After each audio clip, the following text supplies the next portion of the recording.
Audio Jungle.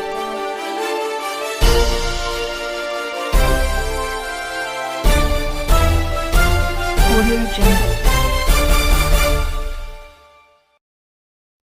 दोस्तों, अगर आप मध्य प्रदेश के हैं तो अभी इस चैनल को सब्सक्राइब कीजिए, क्योंकि इस चैनल पर आपको मध्य प्रदेश की ताजा और बड़ी खबरें रोजाना देखने को मिलेगी। मुख्यमंत्री शिवराज ने की घोषणा, इस तारीख से खुलेंगे स्कूल। मुख्यमंत्री शिवराज सिंह चौहान ने 10वीं बोर्ड परीक्षा परिणाम घोषित होने के बाद सभी छात्र छात्राओं को बधाई दी। उन्होंने कहा, जो छात्र परिणाम से असंतुष्ट है उनके लिए 1 से 25 सितंबर तक विशेष परीक्षा का आयोजन किया जाएगा। इसके साथ ही मुख्यमंत्री ने कहा कि 26 जुलाई से स्कूल खुल जाएंगे और 11वीं और 12वीं की क्लासेज शुरू हो जाएगी। उन्होंने कहा, कोरोना प्रोटोकॉल को ध्यान में रखते हुए क्लासेज चलाई जाए। जहां नियम टूटे वहां लगाया जाए प्रतिबंध, गृह मंत्रालय का आदेश। कोरोना की दूसरी लहर के कमजोर पड़ने के बीच बाजारों और पर्यटन स्थलों में फिर से भीड़ बढ़ रही है। ऐसे में अब गृह मंत्रालय ने सभी राज्यों और केंद्र शासित प्रदेशों से कहा है कि जिन स्थानों पर कोरोना के नियमों का पालन सही से नहीं हो रहा है वहां फिर से पाबंदियां लगाई जाए। कुछ राज्यों में मिले छूट के बाद लोग कोरोना गाइडलाइन की धज्जियां उड़ा रहे हैं, जिसके बाद गृह मंत्रालय का यह बयान सामने आया है। सिंधिया से रिश्ते को लेकर खुलकर बोली इमरती, कहा मेरे भगवान है महाराज। पूर्व मंत्री इमरती देवी ने ज्योतिरादित्य सिंधिया के साथ रिश्ते को लेकर बयान दिया है। उन्होंने कहा, महाराज से मेरा भगवान और पिता का रिश्ता है। पिता कभी भी बेटी को गले लगा सकता है। महाराज के मंत्री बनने पर बधाई देने गई थी, बहुत खुश थी, इसलिए आंसू निकल आए। कुछ लोग मेरी फोटो का गलत मतलब निकाल रहे हैं। लोग तो भाई बहन के मोटरसाइकिल पर बैठने का भी गलत मतलब निकालते हैं, क्योंकि उनकी सोच गंदी है। मंडला का शराबी बंदर दुकान में घुसकर गटक गया पूरी बोतल। मंडला के बमहनी बंजर इलाके की शराब दुकान में एक बंदर घुस आया।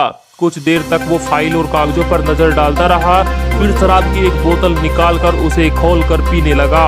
अचानक हुए इस वाकये से दुकानदार और शराब लेने आए ग्राहकों को समझ नहीं आया कि उन्हें क्या करना चाहिए। हालांकि वहां मौजूद कुछ लोगों ने उसकी वीडियो बना ली और जमकर यह वीडियो वायरल हो रही है।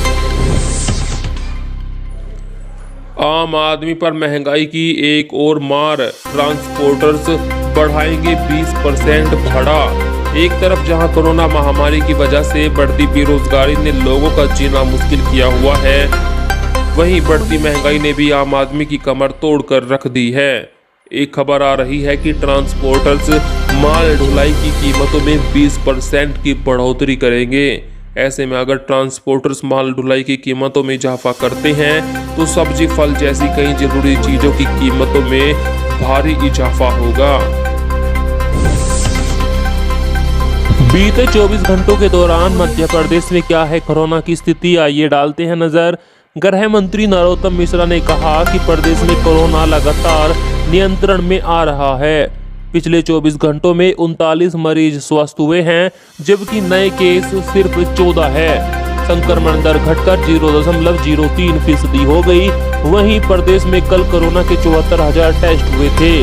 राज्य में अब एक्टिव केस की संख्या घटकर 284 रह गई। ओबीसी वर्ग के प्रतिनिधियों के साथ बैठक करेंगे मुख्यमंत्री। मुख्यमंत्री शिवराज सिंह चौहान ने पिछड़ा वर्ग के प्रतिनिधियों की बैठक बुलाई है। बैठक शाम को 5 बजे सीएम हाउस में आयोजित होगी। इसमें पिछड़ा वर्ग के सांसद, विधायक और मंडल आयोग के पदाधिकारी शामिल होंगे। माना जा रहा है कि हाईकोर्ट के फैसले के कारण ये बैठक बुलाई गई है। इसमें सरकार ओबीसी वर्ग के लोगों के साथ सामंजस्य बनाने की कोशिश करेगी। वैक्सीन की कमी को लेकर राहुल गांधी का तंज, जुमले हैं वैक्सीन नहीं। कोरोना वैक्सीन की कमी को लेकर राहुल गांधी ने एक बार फिर बीजेपी सरकार पर तंज कसा है। उन्होंने ट्वीट करके कहा कि जुमले है, वैक्सीन नहीं है। एक खबर का स्क्रीनशॉट भी शेयर किया, जिसके मुताबिक दिल्ली समेत कई राज्यों में वैक्सीन की कमी से टीकाकरण पर काफी असर हुआ है। दिल्ली में कई टीकाकरण केंद्र बंद है, वहीं मध्य प्रदेश में भी वैक्सीन की कमी है। इसके पहले भी लिखा था, मंत्रियों की संख्या बढ़ी है, वैक्सीन की नहीं। महाकाल मंदिर में मिली 11वीं शताब्दी की मूर्तियां। उज्जैन के महाकाल मंदिर में 1000 साल पुरानी परमारकालीन मंदिर का ढांचा सामने आया है। यहां से 11वीं शताब्दी की कई अहम मूर्तियां भी निकली है। 30 मई को खुदाई के दौरान माता की प्रतिमा और स्थापत्य खंड मिले थे। इसकी जानकारी संस्कृति विभाग को दी गई थी, जिसके बाद विभाग ने 4 सदस्यों को निरीक्षण के लिए भेजा है। बता दें कि मंदिर के अगले हिस्से में विश्राम भवन बनाने के लिए खुदाई के दौरान ये अवशेष सामने आए थे। विदेशी भक्तों का चंदा लौटा रहा है श्री राम जन्मभूमि तीर्थ क्षेत्र ट्रस्ट।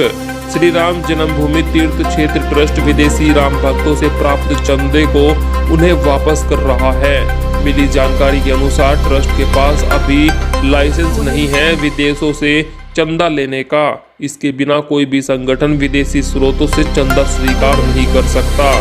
ट्रस्ट से जुड़े एक अधिकारी ने बताया, अब तक 18,000 से ज्यादा विदेशी दानकर्ताओं को उनका पैसा वापस दिया जा चुका है। वहीं FCRA लाइसेंस के लिए आवेदन भी किया गया। मध्य प्रदेश 10वीं बोर्ड का रिजल्ट जारी, 100% छात्र हुए पास। मध्य प्रदेश में 10वीं बोर्ड के रिजल्ट जारी कर दिए गए हैं। आधिकारिक वेबसाइट mpbsc.nic.in के साथ ही mpbsc.mponline.gov.in पर रिजल्ट देखे जा सकते हैं। इस पर कोई भी छात्र को फेल नहीं किया गया। प्रदेश के स्कूल शिक्षा मंत्री इंदर सिंह परमार ने ये नतीजे जारी किए। करीब 10.5 लाख बच्चों का परिणाम जारी किया गया। क्या देश में फिर लगेगा लॉकडाउन? लोग नहीं माने तो क्या होगा? पहली लहर खत्म होने पर लोगों ने कोरोना गाइडलाइन का पालन नहीं किया था और दूसरी लहर को न्योता दिया। अप्रैल मई में बम्पर केस मिले और मौतों का आंकड़ा बढ़ा। मजबूरन राज्य को लॉकडाउन लगाना पड़ा। दूसरी लहर से राहत के बाद भी वही हालात है। लापरवाही का यही हाल रहा तो तीसरी लहर के साथ लॉकडाउन की वापसी हो सकती है। सरकार लंबे समय तक देश बंद नहीं रख सकती, लेकिन लॉकडाउन से बचने को क्या हम समझदार नहीं हो सकते?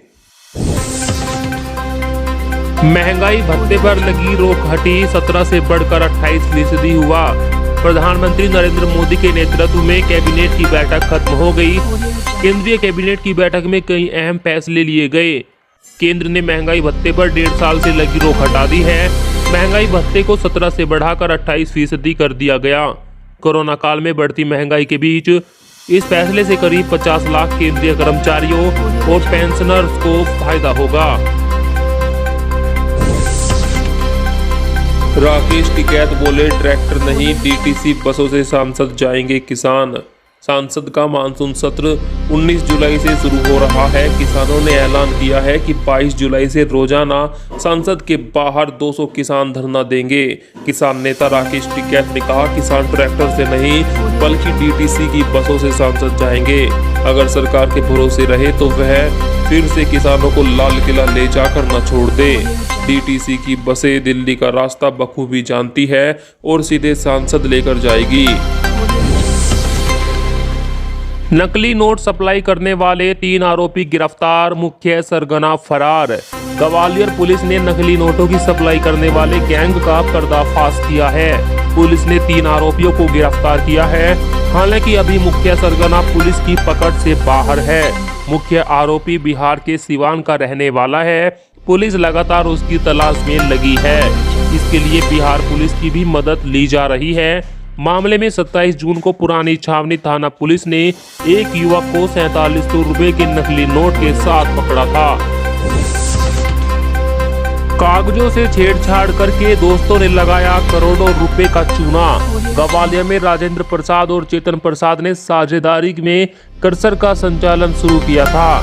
दोनों की पुरानी दोस्ती थी, लेकिन हिसाब और लेन देन को लेकर उनके बीच मनमुटाव हो गया। इस पर राजेंद्र ने कर्सर दस्तावेजों से छेड़छाड़ करके उसे बेच दिया। पीड़ित ने इसकी शिकायत विश्वविद्यालय थाना में की। वहां पर सुनवाई न होने पर न्यायालय में परिवाद दायर किया गया। कोर्ट ने पुलिस को FIR दर्ज करने के निर्देश दिए हैं। चीन के गुस्से का डर, चीनियों पर हमले को एक्सीडेंट बता रहा पाकिस्तान। पाकिस्तान के खैबर पख्तूनवा के कोहिस्तान जिले में हुए बम विस्फोट में 9 चीनी इंजीनियरों की मौत हो गई। अब पाकिस्तान को चीन का डर सताने लगा है। यही कारण है कि पाकिस्तान इस हमले को दुर्घटना बता रहा है।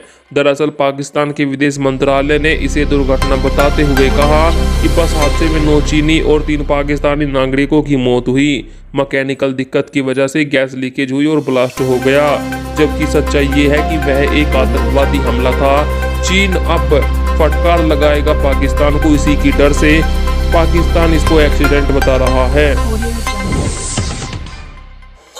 देश में फिर बढ़े कोरोना के मामले। 24 घंटों में पिछले दिन से ज्यादा आए मामले। देश में 24 घंटों के अंदर कोरोना के 38,792 नए मामले दर्ज किए गए हैं। बीते दिन 31,000 मामले मिले थे, जो कि 118 दिन बाद सबसे कम आंकड़ा था।